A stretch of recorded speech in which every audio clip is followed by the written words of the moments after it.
Hello investor दोस्तों, इस video में मैं वो काफ़ी अच्छी जानकारी देने वाला हूं और मुझे नहीं लगता कि आपको इसके बारे में कुछ आइडिया भी होगा। तो मैं बात करने वाला हूं naukri.com के बारे में, लेकिन उसके पहले एक अलग चीज़ देख लेते हैं ताकि आपको समझने में आसानी होगी। तो हमने यहाँ पर खोल करके रखा हुआ है अदानी विलमार। यह भी काफ़ी नई कंपनी है और इस कंपनी को देख करके आपको एक चीज़ समझ में आ जाएगी जिससे आप नौकरी या फिर इन्फोएस के स्टॉक को होल्ड कर पाओगे। दोस्तों, मेरे पास कमेंट आ रहा है कि सर मैंने इन्फोएस को 7,000 रुपये पर खरीद करके रखा हुआ है या फिर 6,000 पर खरीद करके रखा हुआ है और अभी उसका प्राइस 4400 पर भी आ गया था।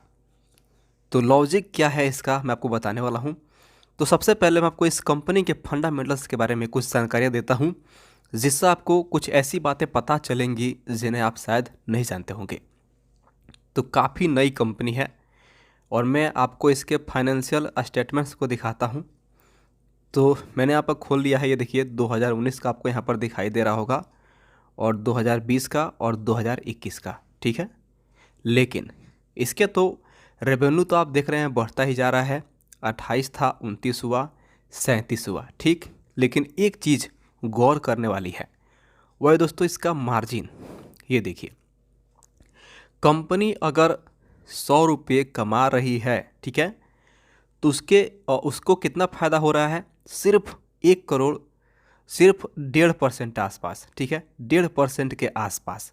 यानी कि 100 रुपये कमा रही है तो उसको केवल कितना बच रहा है? 1.5 रुपये ही बच रहा है, ठीक है। तो प्रॉफिट मार्जिन आप देखिए कितना तगड़ा है। यानी कि इसके रॉ मटेरियल्स हो गए या फिर इसको बनाने में इतना खर्चा आ जाता है कि इस कंपनी के पास कुछ बचता ही नहीं है, ठीक है। तो अगर कोई कंपनी 100 रुपये कमा रही है, 1 रुपये बचा रही है, 1.5 रुपये बचा रही है, 2 रुपये बचा रही है, तो फिर उस कंपनी के ग्रोथ कहाँ तक जाएंगे दोस्तों? आपको क्या लगता है? उसके कंपनी के ग्रोथ बहुत ही ऊंचाई तक नहीं जाएंगे। आपके पैसे जो हैं उतने तेज़ी से ग्रो नहीं करेंगे। लेकिन वहीं जब आप इन्फोएस के बारे में बात करेंगे तो एक चीज़ आपको यहाँ पर समझ में आएगी। तो अब मैं आपको naukri.com के कुछ फंडामेंटल्स के बारे में बताता हूँ। तो मैंने यहाँ पर इसको खोल करके रखा हुआ है और ये जो कंपनी है अभी 4600 4500 संतानवे के आसपास ट्रेड कर रही है और एक ही दिन में इसने लगभग में 6% की गिरावट दिखाई है। तो थोड़ा सा मैं आपको इसके फंडामेंटल्स के बारे में बताते हुए फाइनेंशियल स्टेटमेंट्स को दिखाता हूँ, ठीक है। ये देखिए, तो सेम उस तरह से मैंने इसको भी खोल लिया है। अब मैं इसके मार्जिन को आपके सामने रखता हूँ। ये देखिए, इसके जो मार्जिन है कितना तगड़ा आपको यहाँ पर दिखाई दे रहा है। 52%, 31%। पिछले क्वार्टर्स में इसके प्रॉफिट निगेटिव चले गए थे। तो इस कंपनी के प्रॉफिट मार्जिन को आप देखिए, 100 रुपये कमा रही है तो 52 रुपये ये बचा रही है, ठीक है। वहीं पर अदानी विलमार क्या था दोस्तों? 100 रुपये कमा रही थी तो 1 रुपये बचा रही थी, 1.5 रुपये बचा रही थी। तो अगर आने वाले क्वार्टर में कुछ सालों में इसके प्रॉफिट और भी तेज़ी से बढ़ेंगे तो आप इससे अंदाज़ा लगा लीजिए कि जो कंपनी का प्राइस है कितना तेज़ी से ऊपर जाएगा। और सेम फंडा यही काम करता है एप्पल के, एप्पल तो नहीं कह सकते, हाँ आप माइक्रोसॉफ्ट ले सकते हैं या फिर अमेज़न को ले सकते हैं। और एक कंपनी है दोस्तों नेटफ्लिक्स, आप उसके मार्जिन को ले सकते हैं। अगर वो कंपनी 100 रुपये कमाती है ना तो वो 30% 25% बचा लेती है। तो इस तरह की एक कंपनी है। फंडामेंटल से काफ़ी अच्छे हैं, स्ट्रॉन्ग कंपनी है।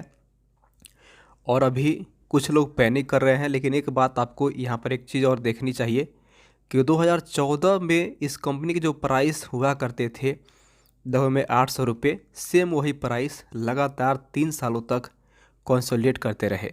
यानी कि प्राइस जहाँ थे वहीं पर ही रह गए 3 साल। लेकिन जैसे जियो आया तो जियो आने के बाद इसके प्राइस ऊपर बढ़ने लगे और प्राइस बढ़ते बढ़ते ये कंपनी आज तक यहाँ तक पहुँच गई है। तो अगर कंपनी 5 साल में मान लीजिए इतना परसेंट का रिटर्न दे देती है, 500% का रिटर्न दे देती है और 40% गिर भी जाती है तो क्या फ़र्क पड़ता है दोस्तों? आने वाले कुछ क्वार्टर में जब इसके नंबर अच्छे आएंगे तो ये 40% क्या, यहाँ से 100% 50% ऊपर जाने की क्षमता भी रखती है। और कुछ लोग समझ रहे हैं इस कंपनी के फंडामेंटल्स के बारे में और ये कंपनी करती क्या है, तो वो लोग निरंतर इसमें अपने पोजीशन को बनाए हुए हैं, होल्ड कर रहे हैं, या फिर कुछ लोग इसको खरीद भी रहे हैं। तो अगर आपके पास पैसे हैं तो इस कंपनी के अंदर निवेश कीजिए। नहीं है, आपने खरीद कर रखा हुआ है, चाहे आपका लेवल 5,000 हो, 6,000 हो, 7,000 हो, तो आप इसे होल्ड कीजिए। बेचने की गलती आप नहीं करिए दोस्तों। आप इसे बेच दोगे, आने वाले जनरेशन में आपका जो लड़का होगा या फिर लड़की होगी, वो आपसे बार बार यही बातें बोलेंगी कि आपने पापा ऐसे स्टॉक को क्यों बेच दिया। क्योंकि दोस्तों आने वाले 10 साल में ये जो कंपनी है, आने वाले 10 साल के बाद भी आपको दिखाई देगी, मुझे ऐसा लगता है। Naukri.com वेबसाइट जो है वो आने वाले 10 साल के बाद आपको दिखाई देगी। और इसके कुछ ऐसे अन्य प्रोडक्ट्स भी हैं, जैसे मैट्रिमोनियल ऐप है जो शादियाँ कराती है, तो वो भी सर्वाइव करेगी। भले ही आपका हैप्पीएस्ट माइंड और हैप्पीएस्ट माइंड हो गया, उसके बाद रूट मोबाइल हो गया, एप्पल इंडिया हो गया, ये सब कंपनी सर्वाइव करे या ना करे, लेकिन ये कंपनी 10 साल के बाद आपको दिखाई देगी, मुझे ऐसा लगता है। तो ये मेरा खुद का ओपिनियन है दोस्तों। अगर आप इस पे एग्री करते हो तो वीडियो को लाइक कीजिएगा और कमेंट करके बताइए कि आपको इस कंपनी के ऊपर क्या लगता है कि ये कंपनी कहाँ तक जाने वाली है।